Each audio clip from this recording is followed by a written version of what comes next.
Welcome, ladies and gentlemen, to our bold analysis. I want to start by saying that President Uhuru Kenyatta made a decision to make sure that his deputy did not have access to the intelligence reports, or rather the intelligence report. The intelligence reports are very interesting. The custodian of that report is the president. But the only way that deputy president is going to get it was through the National Security Council. This is the apex body that makes decision on matters security. And deputy president is a member of that council. So why do you think that happened? Very interesting analysis today. And I want us to go directly to these two instances. Yesterday, during the KTN News interview, when DP Ruto was asked about extrajudicial killing, in his defense, he said that before he was kicked out of the National Security Council, he was kicked out because he was asking tough questions on that. And from where I was seated, I looked at it and I was like, okay, do you think that council can sit down to discuss the dirty business? As a council that president is seated, deputy is seated, the head of intelligence, Matiang'i, do you think they can sit down to discuss, because extrajudicial is at the dirty business, to discuss? I was like, okay, I think Ruto is, honestly, for that one, he was lying.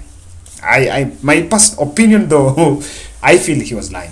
So, however, there is something that it pointed to, that he's been out of the National Security Council, and by all indications, Ruto seems not to be receiving the intelligence report. We're going to look at that critically. But then, just look at the body language. And when he explained that actually, President isolated him out. Over 150 young men are unlawfully killed by our police officers in extrajudicial killings. You were silent throughout the 9 years of your tenure on this issue. And I have, within government, if you spoke to the Director of Intelligence, and I am saying it because I know somebody is listening somewhere, these are issues I have raised with him when he could still pick my phone. Right? These are the things that I had serious concerns about what was happening in many parts of our country. 3 years ago, the president excluded me from attending the National Security Council because I asked tough questions about schemes. I think Karanja Kibichu and Joe Musheru went in media and spoke about the fact that Raila Odinga was doing 60% according to the report.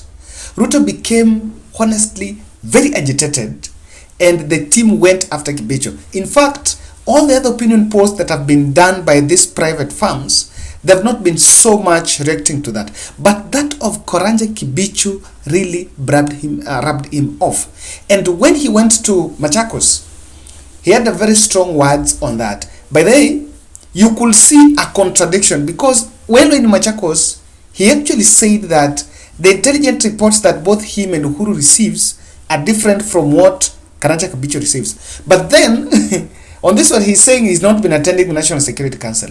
You see someone who apparently he was isolated from government. I normally say this, that Ruto was actually isolated from Uhuru too. Now, I want you to listen to what he said in Machakos when he was responding to Karanja Kibichu. Umesikia wengine ambao ni wafanyikazi wetu. Mimi na Uhuru Kenyatta ndio tulienda tukatafuta serikali. Na tukakuja tukawaajiri watu hapo, wafanyikazi wa serikali. Sasa hawa wafanyikazi wetu wa serikali wameshikwa na kiburi na madharau mingi, mpaka hata wanasema mambo ya uongo. Ati mtu anaenda kwa TV anasema ati kuna intelligence report inayosema ati azimio sijui iko na kiwango gani. Mimi ndio naibu wa rais wa Kenya. Intelligence report baada ya rais kupatiwa, mimi ndio napatiwa, kabla ya hawa watu wengine wanafanya kazi hapo chini. I want to tell the people of Kenya to treat with contempt the propaganda being propagated by some of our staff, that there is any intelligence report that says our competitors are ahead of us. In fact, and if you live in this country, you can see that kind of difference. If you ask me, I think the president just decided to keep Ruto off this. After the 2017 general elections, things became totally different. Ladies and gentlemen, I want to humbly first request you to subscribe to our channel, click the notification bell, and also like our video. When you like our videos, it is through that you are also supporting this channel. And I want to say thank you very much for those who send tea. At least Nairobi sahi kuna baridi. I want to say asanteni sana. Now, I want to say that immediately after President Uhuru Kenyatta was sworn in December 28th, Ruto started scheming for 2027. And you will expect, you cannot blame him for this, because Charles Satire had mentioned that sometime earlier he had already known that they were not going to stick together with President Uhuru Kenyatta. So he started scheming for 2027. And the reason why the president decided to even isolate him out is what I can say, the capture of the National Assembly. I have seen the manifesto, the Kenya Kwanza team talking passionately about state capture, weaponization of the anti-corruption institutions, and the judiciary. But I think if you just do a flashback, you will realize that president was captured in the National Assembly. The moment he was doing fumigation, when Moses Kure was shown the door, when Rigathi Gachagua was shown the door, when Aden Duale, when he went to Senate, and there's that fumigation. Even on the other side, they even chased Malala. You remember, the Malala was replaced by James Orengo. Not James Orengo, rather Malala. I think Malala was replaced by someone else, and Wetangula was replaced by James Orengo. If you remember that time, you will see very outright that Ruto first captured the National Assembly. Immediately, he realized that the president had a handshake with Raila Odinga, and so Raila and President Uhuru Kenyatta were sitting at the high table. So executive was kinda suffocated, and so he could not really make impact through the executive. He decided to leave the executive and go and capture the National Assembly. And that is why you will see that even when the fumigation was being done, when Kithure Kindiki was chased, Susan Kihika, when that team were actually ejected from the different house committees in the National Assembly and in the Senate, he kept on playing cool and telling them that tushikilie tu, tuvumilie tu. He was sitting, giving them comfort, knowing very well that honestly the problem was from the back, that he had a capture of the president. And now what the president had to do is to go to army and chomoa, have someone, put NMS, put someone in the army, take someone in the military and put there, so that at least the legacy projects could see the light of the day. President tried then to reach out to the judiciary, and there was just a bit of a lot of stuff that was going on. This was deliberate. This deliberate capture was just a repellent force against President Uhuru Kenyatta. And this will then see, and the president realized that because the target of deputy president was not the legacy projects, but the target was on the presidential bid, the president knew very well that Ruto was going to use that report to gauge his popularity, to understand a lot about what was happening in the country in respective to the government of the day, and he will use that on his presidential run. I want to remind you, my official position has been this.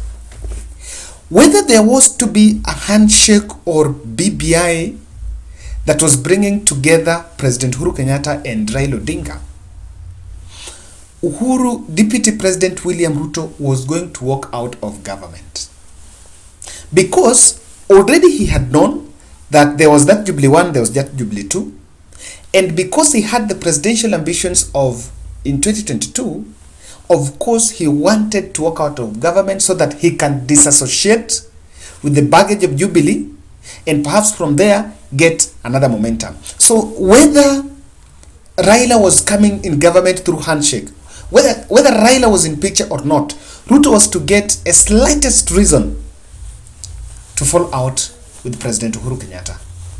And whatever happened of saying we are still making, or the deep state were playing like the Murades and the Tujus, all that were playing on his ball. And I want to agree with I think Robert Alai was once saying that, look here, Murades and Tuju are just playing to the game of deputy president. He ultimately wanted to leave government.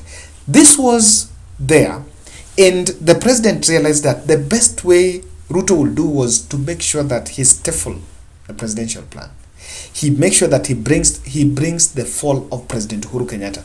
Now in this election, if there is someone that is campaigning on the platform of the president has done nothing, that is the Kenya Kwanza.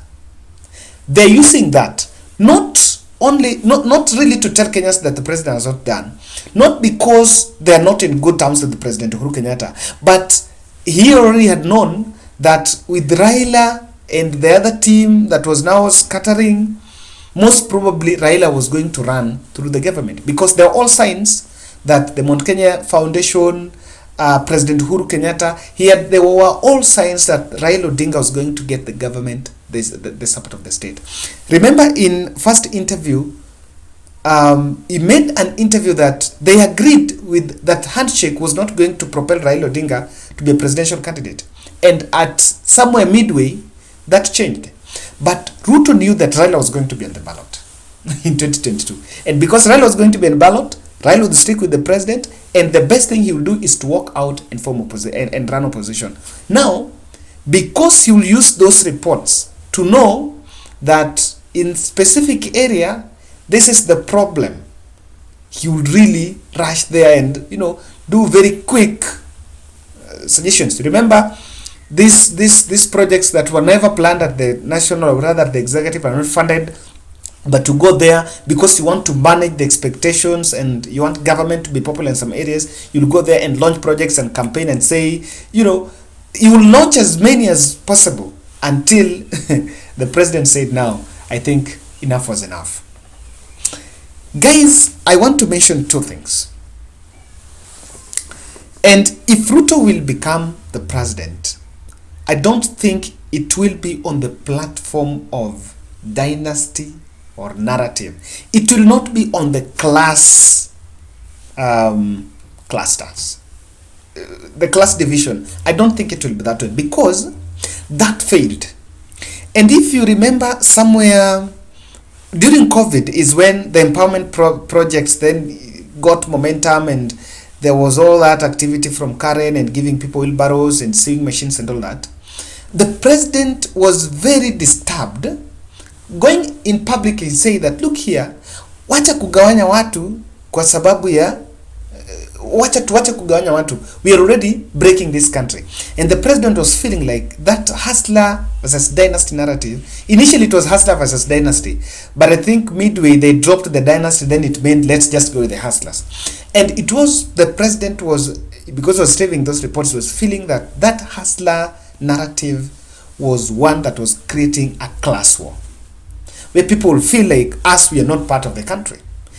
And I think that hustler narrative, president did not sit comfortable with it. The president did not sit honestly comfortable with it, and that's why he decided that he was not going to serve the William Ruto what exactly was going on, the popularity of that narrative, because I know it really sank in Mount Kenya and few towns in maybe Nakuru, in Nairobi, some parts of Nairobi, because the platform of the anchor of that hustler narrative was just trying to ride on people's poverty. Because people are poor, you tell them I'm gonna give you this, they're gonna just take the wheelbarrows. And someone was making a statement recently that why is it that the wheelbarrow was dropped? Nowadays in the rallies, people are not being told to bring the wheelbarrows. Lastly, strategies on BBI criticism. The first 2 years of Uhuru 2 was full of BBI handshake, was full of the BBI activities, and from the word go, Ruto had opposed BBI. So when the president made the radical changes in the ministry, Mating was brought in, then he allegedly took over the roles of the deputy president, but I don't agree with that, because the roles of deputy president are those ones that is assigned with. So if the president are not giving him any roles, then there is no problem, then he's the chair of IBEC. But Ruto was to use the intelligence reports to strategize on BBI criticism. The BBI did not fall because of Ruto opposition. I don't think it fell because Ruto told Kenyans it's wrong.